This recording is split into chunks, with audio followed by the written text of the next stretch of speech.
Welcome. This module is about one of the most practical skills in teaching, designing a 50-minute session that actually works. The framework is 3 words: chunk, challenge, check. By the end, you will have a template you can apply to your next session, regardless of your discipline or your classroom setup. The module runs for 15 minutes. There is one task: fill in a session plan for something you are teaching this week. Here is what most 50-minute sessions actually look like. The lecturer talks for most of the hour. 3 questions get asked in the final rush. Someone says any questions, silence follows, and the session ends. The problem has 3 consequences. Students are passive for roughly 47 of the 50 minutes, and the brain consolidates by doing, not by listening, so passive time is largely wasted time. The any questions moment produces silence, not because students understood everything, but because they have not yet processed enough to know what they do not understand. And the lecturer leaves the room with no information about whether anything landed, and then feels surprised when the exam results come back. The solution is not different content. It is better structure. The framework has 3 phases, and the order is not optional. Chunk, you deliver a bounded single idea. 1 concept, 1 mechanism, 1 clinical skill. Not 5 topics, not a chapter overview. 1 thing, taught to the point where a student could act on it. This takes 15 to 20 minutes. Challenge. Students do something with what they just heard. Active, visible, and immediate. Not as homework later, in the room now. This is 20 to 25 minutes. Check. You find out what actually landed before they leave. 10 minutes. The most important rule is this: 1 chunk per session. If you arrive at a session thinking you have 3 topics to cover, you have 3 sessions, not 1. Trying to chunk, challenge, and check across 3 topics in 50 minutes produces a session The chunk phase is where most sessions go wrong, not because the content is weak, but because the scope is too wide. Define the chunk before you open the slide deck. Ask yourself, what is the one thing a student will be able to do differently after this 20 minutes? If you cannot answer that in a single sentence, the chunk is not ready. The time limit is 15 to 20 minutes. Attention research is consistent. Sustained attention under instructional conditions drops sharply beyond 20 minutes, and additional content after that point is largely lost. 3 formats work well for the chunk. Direct explanation with a worked example. You show your reasoning aloud, not just the answer. A narrated diagram. You walk through a mechanism or process with the pointer, explaining what EAC. The challenge phase is where learning actually happens. Hearing is not the same as learning. The brain consolidates by doing, and the challenge forces that doing, while the chunk is still in working memory. 5 techniques that work in health professions classrooms. Case application. Give a clinical vignette immediately after the chunk and ask students to apply the concept, individually or in pairs, 10 to 15 minutes. Think pair share, 1 hard question, 2 minutes of individual thought, 3 minutes of paired discussion, 1 pair shares, reliably generates better answers than cold calling.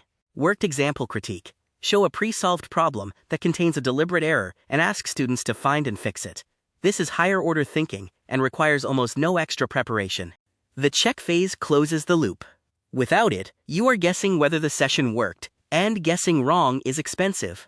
You move forward while students are still confused, and the confusion compounds across weeks. 4 methods that take between 2 and 5 minutes. Exit ticket. 1 focused question, answered in writing or on a phone poll before students leave. You read the responses before your next session. It takes 5 minutes and tells you precisely what to address. The 3-2-1 card. 3 things learned, 2 things still unclear, 1 question they would ask, submitted anonymously, so students who would never speak in class still give you data. Muddiest point. Ask everyone to write the 1 thing that is still unclear, collect the papers, and read 2 or 3 aloud immediate. Here is what the 50 minutes looks like in practice, broken into specific actions with timestamps. In the chunk phase, at the start, 2 to 3 minutes of activation. Connect the upcoming concept to something students already know, or pose a problem that requires this concept to solve. Then 12 to 15 minutes of direct teaching, worked example, narrated diagram, or demonstration. At minute 18, a 2-minute pause. Every student writes 1 question or 1 key word before you move on. This is not optional. The pause is where initial encoding happens. In the challenge phase, at minute 20, 1 minute to launch the task. Instructions must be on a slide. Do not give complex task instructions verbally. Then 12 to 15 minutes of student work. At minute 35, 4 ways sessions go wrong, and the fix for each. First, chunking 3 topics in 1 session. The fix: 1 chunk only. If you have more content than fits, cut it or redistribute it across sessions. The word cover means you passed through it. It does not mean students learned it. Second, using a challenge that requires knowledge the students do not yet have.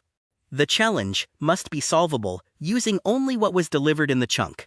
Harder integration tasks belong in revision sessions, not in the first exposure. Third, treating Q&A as the check. Any questions is not a check. It samples only the students confident enough to speak publicly in class, which is a minority. Use a written or visual tool that gets a response from every person in the room. Fourth, running over on the chunk and here is a complete session plan for a pharmacology lecture on drug-induced nephrotoxicity. In the chunk phase, minutes 0 to 20, activation is 3 minutes. You show a drug chart and ask which agents carry nephrotoxic risk. Students think before you teach. Teaching is 15 minutes. The mechanism of NSAID nephrotoxicity, prostaglandin inhibition, leads to afferent arteriolar constriction, which reduces glomerular filtration rate. You walk through a narrated diagram. The pause is 2 minutes. Every student writes the phrase, the patient most at risk in a clinical context. In the challenge phase, minutes 20 to 42, the case is 2 minutes to read. A 74-year-old with CKD stage 3 on an ACE inhibitor, prescribed ibuprofen for back pain, creatinine rises on day. This is the job aid, the one-page session plan template you fill in for every session you design. At the top, session topic, intended outcome stated as one concept with one verb and one standard, class size and room. The room matters because it constrains your challenge options. A fixed tiered lecture hall changes what pair work looks like. The 3 phase sections follow. For the chunk, what activity format, what content stated in one sentence, and what pause prompt students will respond to before you move on. For the challenge, what task type, what instructions will appear on the slide, and what key insight you will draw out during consolidation. For the check, what method, what single question tests the stated outcome, and what you will do with the data before the next session. Now the task. Pause the video and spend 10 minutes on this. Step 1. Pick a session you are teaching in the next 2 weeks. Not a hypothetical, not a general topic you might teach someday. A real session on your calendar with a real group of students. Step 2. Name the chunk. Write one sentence. After this session, students will be able to blank. If you cannot complete that sentence, the chunk is not defined and the session is not ready. Step 3. Choose your challenge technique. Go back to the techniques on the challenge slide. Case application, think, pair, share, worked example critique, prediction and reveal, or one-sentence summary. And pick the one that fits your room, your class size, and the nature of the concept. Write out the task instructions, as they will appear on the slide. 3 things that regularly go wrong when people first apply this framework. First, treating it as a rigid formula rather than a flexible structure. The sequence is fixed. Chunk before challenge, challenge before check, always. But the proportions inside that sequence belong to you. A 10-minute chunk, followed by a 30-minute challenge, is perfectly correct for a complex procedural skill. A 20-minute chunk with only a 5-minute check is correct when the content is conceptually dense, and the challenge needs more scaffolding in the next session. Adapt the proportions. Do not skip the phases. Second, choosing a challenge task that could work, rather than one that forces the outcome. The challenge must require the specific concept from the chunk, not just a related topic. A useful test.